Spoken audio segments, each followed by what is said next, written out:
Hello, I'm Joe Firestone, your host, and this is Progressive Short Takes. Thank you for coming.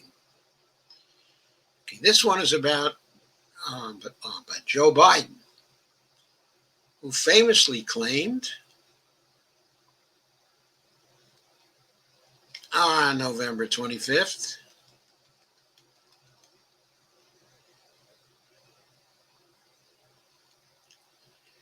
significant, quote unquote, progressive presence in his administration.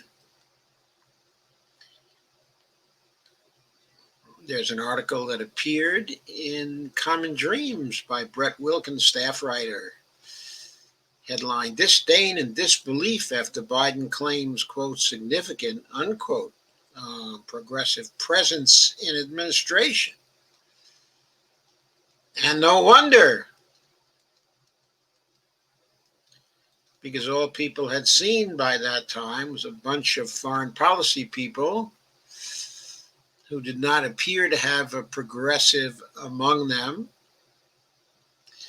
Rumors that the defense secretary was going to be Michelle Flournoy, who was far from being a progressive by any stretch of the imagination, certainly not in foreign policy. The word also was that neither Bernie Sanders nor Elizabeth Warren were going to be in the Biden administration. Of course,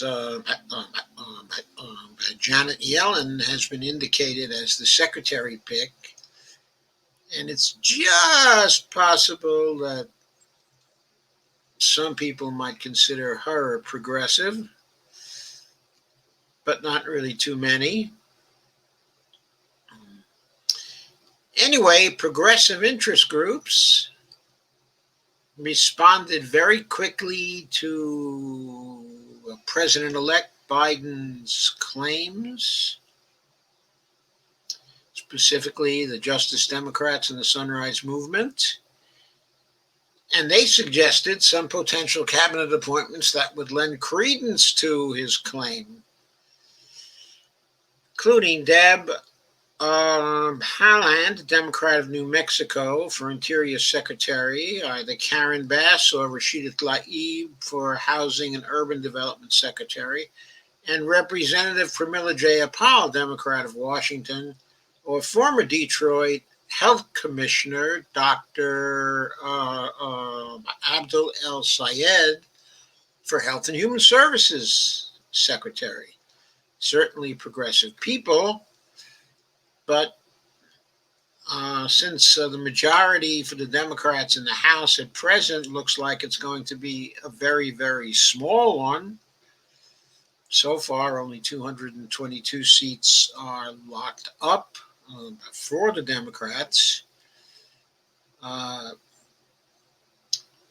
Only 205 for the Republicans. There are many seats that are undecided, but only one or two where the Democrats seem to still have the possibility of a pickup. Let's be generous and say there'll be 225 Democrats in the House and 210 on the Republican side when the dust all clears. That would leave the Democrats with a majority of something like 7 seats. Very, very slim. I don't think Nancy Pelosi would be too happy if Biden were to pick off 3 or 4 of these seats for his cabinet. And I don't think he's inclined in that way anyway. And of course, he has a good excuse. So I don't think any of those picks are going to happen, with the possible exception of Deb Haaland for Secretary of Interior. Still, when Biden said we already have significant, by representation in our administration, of people who are progressive, He might have had in mind some picks he's going to make that we do not know about as yet. For example, Derek Hamilton or Stephanie Kelton as chair of the Council of Economic Advisors. Maybe Ali Zaidi for newly created Office of Climate Mobilization. Maybe Marcia Fudge or Shelley Pingree for Secretary of Agriculture. Or Bharat Ramamurthy for National Economic Council Director, or perhaps Joe Stiglitz. He might have those in mind. He might have some people in mind for EPA administrator. He might still appoint someone as Secretary of Energy who might be characterized as a progressive, or someone for Department of Labor who might be characterized as a progressive. Biden's also said he's considering nominating a Republican to his candidate, to his cabinet. Last time I looked, there were no Republican progressives, not a single one anymore. Maybe he's planning on resurrecting Jack Javits, though I doubt that.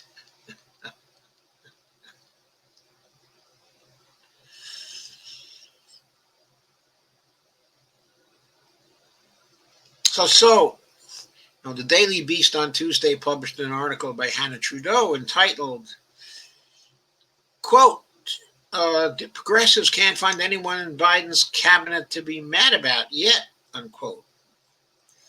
That one left legions of lefties scratching their heads, says Brett Wilkins, the staff writer on this one.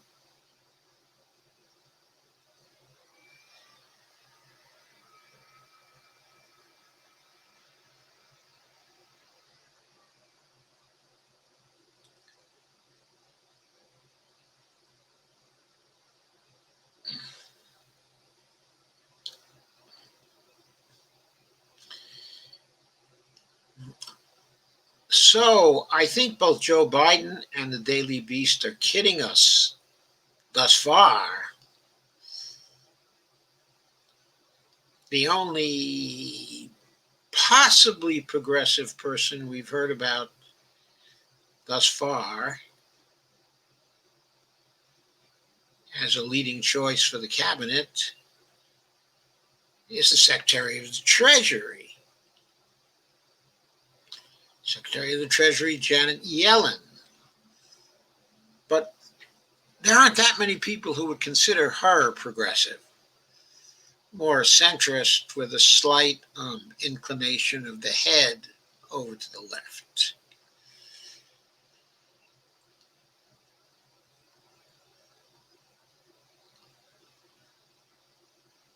Kyle Kulinski reacted to the news by retweeting the Daily Beast's tweet from H.C. Trudeau, Kyle Kulinski of Secular Talk. He retweeted the Trudeau tweet and he said, "The fuck we are."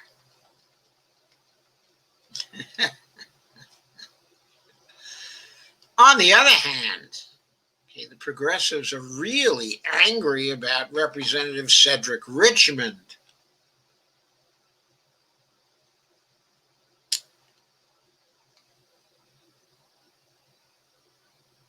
Who was appointed to the White House staff.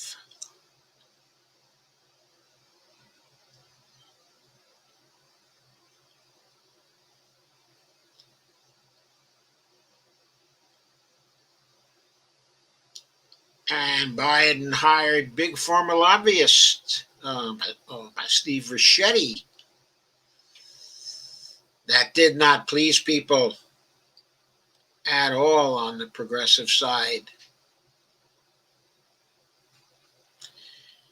Waleed Shahed said, "We deserve adequate representation if Joe Biden wants to be a unity president." That was the Justice Democrat view.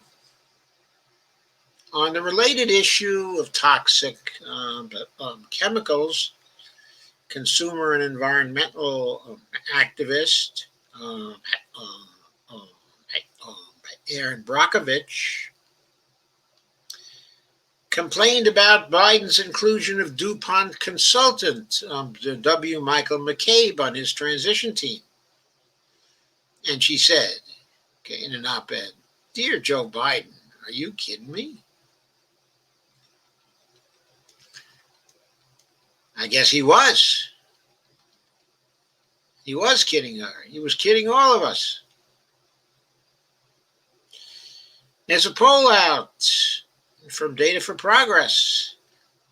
An astounding 68% of Americans say they want lawmakers to reject corporate executives and lobbyists if they are nominated for Joe Biden's cabinet.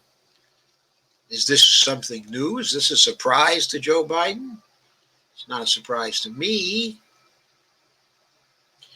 Rania Khalek tweeted, "One thing to understand about Biden's picks is that you don't really have to understand them as individuals. They all come from the same institutions, have the same corporate backing, and believe in the same ideology: ruthless capitalism and American exceptionalism.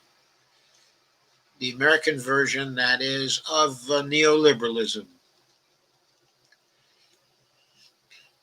And AOC, Ilhan Omar, and Rashid Tlaib all warned against the appointment of former Biden Chief of Staff Bruce Reed to head the OMB, the Office of Management and Budget.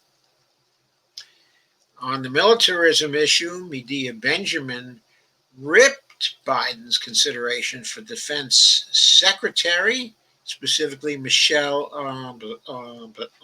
Flournoy. Norman Solomon echoed that sentiment with respect to Biden's selection of Antony Blinken to be Secretary of State. And Code Pink and other peace groups also expressed alarm and outrage over his tapping of Avril Haines as Director of National Intelligence.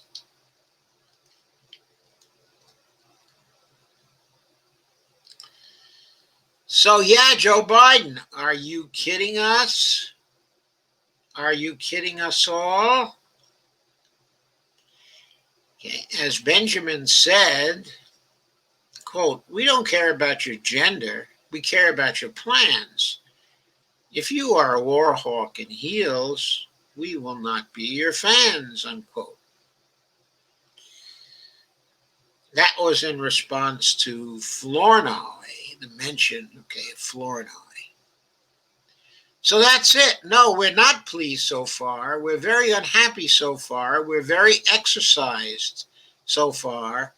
And we're going to remain exercised and remain upset if the picture doesn't change soon, specifically this week.